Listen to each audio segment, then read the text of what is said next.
Welcome back to Court TV Live. Jury selection in Ohio versus Skylar Richardson is underway right now. This case started in July 2017 after a doctor tipped off police about a baby buried in a backyard of a home in Carlisle, Ohio. Skylar Richardson was about to graduate high school and had plans to go to the University of Cincinnati, but prosecutors say an unplanned pregnancy threatened Richardson's future and her reputation within her community. My legal panel is still with me. Criminal defense attorney Terry Thompson and Michael Bixson are here in studio, and out in Ohio joining us from outside the courtroom is Ameer Mabjish. And Ameer, you are someone we want to talk to because you know not only this community, but you know this judge. Give us a little sense of, first of all, the jury pool that we're talking about, and specifically the judge in this case.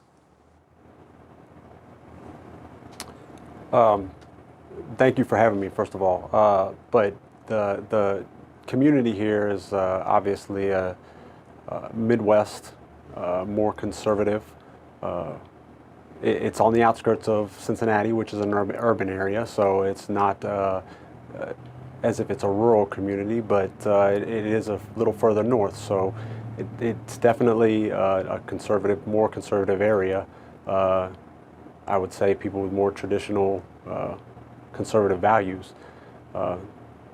Judge Oda, he's a good judge. I mean, you know, any judge that's in this type of situation, in a case like this, it's a difficult type of case, controversial, emotional. You know, there's rigorous attorneys on either side. I mean, it's a difficult place to be in, and you know, he's someone who takes his job seriously and is certainly going to be as fair under the circumstance. Ameer, were you surprised that the judge did not grant a change of venue, given all of the publicity in this case? I'm not surprised really ever when that's not granted. I mean, that's a difficult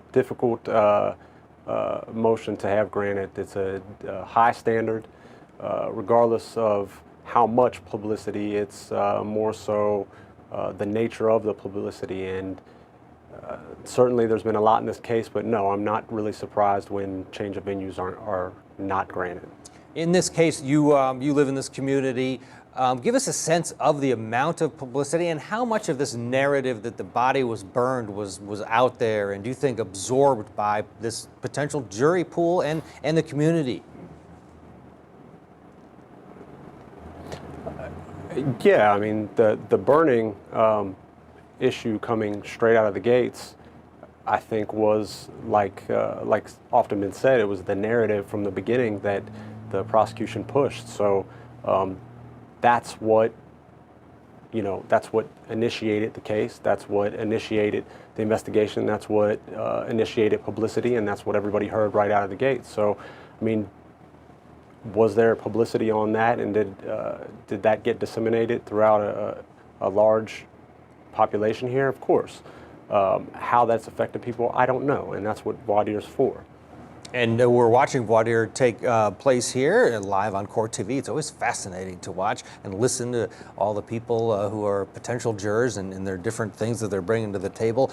Terry Thompson, so far this morning we've heard a couple of potential jurors that have said, you know, I'm not sure. One specifically said he had been in the system because he was accused of domestic violence, and he said, you know, I just don't have a great feeling about cops. The judge questioned him more. Is this somebody that the judge should bounce for cause, or obviously he's going to get bounced by the prosecution with a strike, but what would you do? Well, if I were the judge, I would let the prosecution and the defense figure it out. But if I'm the prosecution, I would definitely move to strike or remove this particular potential juror. If I'm the defense, I would inquire more about his experience and attempt to, what we use in the legal field as a term called rehabilitation, meaning asking him some questions that would demonstrate to the judge that he can still, although he had a negative experience it sounds like, that he can still judge this case, in this case, through the prism of what happens in this courtroom, not what he himself experienced. Michael, how important is voir dire to not only find out about these potential jurors, but for them to find out about you and for you to develop a relationship with these jurors? I think the most important thing that you can do as a defense attorney, at least during voir dire, is to educate the jurors. We were talking earlier about how demographics can sort of, people have a viewpoint that based on, you look at an individual and you make a judgment, this is how they're going to vote either way at the end of this case. I think that it can almost be misleading because there's an argument almost any time for it to go either way.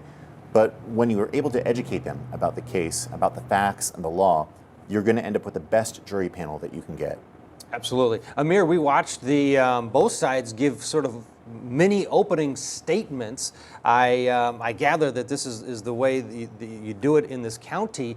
There were people here that were a little bit taken aback because a lot of what was being argued or presented was the minutia and the actual details of this case. Is that customary to in voir dire or in jury selection when you're dealing with the pool to kind of get up and give a mini opening statement? I mean, obviously it varies in every jurisdiction, even different counties. In Ohio and in this area, certainly that's allowed. It's always at the discretion of the judge. The judge has wide discretion in allowing certain procedures to take place, but being able to do that in the beginning of the case, I mean, in a particular case like this, you probably want to get those jurors who may have a predisposition, the information right away. What case is this about and what are the details? Because there are people that automatically are going to have strong opinions. So discretion in this case, allotted for that. Terry, who's your ultimate juror in this one? This one is hard because my first inclination is to select a juror who is similarly like the defendant in this type of case.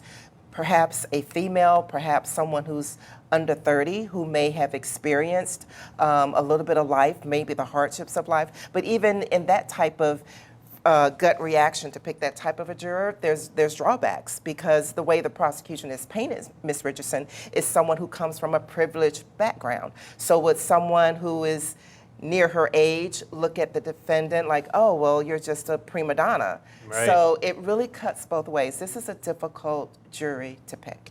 Michael, how much gut feeling do you use as a defense attorney when you're assessing a juror, either their mannerisms? I mean, you have the facts, like you know what they do for a living, you know their age, their some of their experience, but how much of it is just kind of looking at them and getting a feel? I'd say a significant portion of it. You know, the minutia of how a person interacts with you is a big determining factor in whether or not I'm going to choose them or not.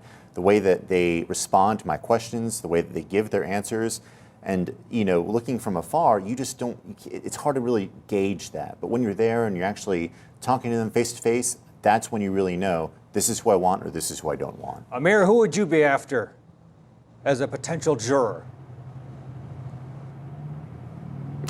Oh, wow. I mean, you know, without being right in the middle of the trial, I mean, looking at the faces, listening to answers, I mean, there's so many things that go into you know, who are good jurors, and at the end of the day, you're striking the jurors that you don't want. It's not really about who you want. You're often left with the people who don't say anything and don't do anything. So, but certainly I agree that people that could identify with Ms. Richardson's, people that would be able to understand, you know, the stress and her side of the situation as a defense attorney, you always want people to be able to personalize and identify with your client. Because you don't want it to just look at it as a set of facts. It's a human life. There's lives on all sides, and you want to make sure that they can understand what someone may be thinking or feeling, because again, intent goes into it as well, and there's not always clear evidence of that. Absolutely. All right, we're going to take a quick break. The judge is off the bench right now. A little break. The attorneys are poring over those questionnaires that the prospective jurors have filled out, and then the attorneys will have their chance to ask questions of these potential jurors. We're going to watch it all unfold today as the jury selection process continues and our continuing coverage of Ohio versus Richardson. And don't forget, if you're away from your television, you can still get your Court TV. Go to the website, courttv.com, or you can find us on Roku, Amazon Fire TV, Apple TV. You'll get the latest on our current trials as well as our collection of trials on demand. It's all there. We're going to take a break. We'll be right back.